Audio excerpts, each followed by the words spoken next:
सिंध जे तारीख़ी मार्ग माथेलो मुमल जे माड़ी में सिंधी ॿोली जे बरख ऐं बेबाक अदीब सहाफ़ी ऐं शाइर सैयद अमीर बुखारी जी 14वीं वरसी मल्हाई वई। इन मौक़े ते संदसि मज़ार ते बालक अदबी फोरम सिंध जे मरकज़ी जनरल सेक्रेटरी अब्दुल हई भुट्टो, अमीर बुखारी अकेडमी सिंध जे चेयरमैन शाह ख़ालिद, घोटकी जे सीनियर सहाफ़ी साइन ॾिनो अब्बासी ऐं ॿियनि गॾिजी गुलनि जी चादर चाढ़ी। इन मौक़े ते अब्दुल हई भुट्टो, शाह ख़ालिद, यूनिस भुट्टो, साइन ॾिनो अलीसन मंगी ॿियनि ॻाल्हाईंदे चयो त सैयद अमीर बुखारी सिंधी अदब जो अमीर हो। अमीर बुखारी ज़िंदगीअ में ॾाढ ऐं अन्याय ख़िलाफ़ अमली जदोजहद कई। साईं अमीर बुखारी जेको सिंधी ॿोली जो बरख अदीब शाइर ऐं सहाफ़ी हुयो, अॼु उनजी 14वीं वरसी आहे।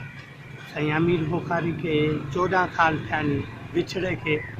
साईं अमीर बुखारी जेको हिन इलाइक़े में इल्मी अदबी ऐं सहाफ़ती जेकी ख़िदमतूं कयूं उनखे असां विसारे नथा सघूं। हर साल जीअं हिन साल बि असां साईं खे ख़राज अक़ीदत पेश करण लाइ मातेले में पहुता आहियूं ऐं जेतिरे ताईं ज़िंदगी आहे साईं जी हाज़िरी भरींदा रहंदासीं। अदीब त हुयो, नफ़ात बि हुयो, सभु कुझु हुयो, पर उन सां गॾु साईं सुघड़ बि हुयो जंहिंखां असां सुकराब जो इल्मु सिखियासीं। हुन मुताबिक़ कयो त सिंध जे नाले वारे लेखक ऐं सहाफ़ी अमीर बुखारी जा अणछपियल किताब छपराया वञनि।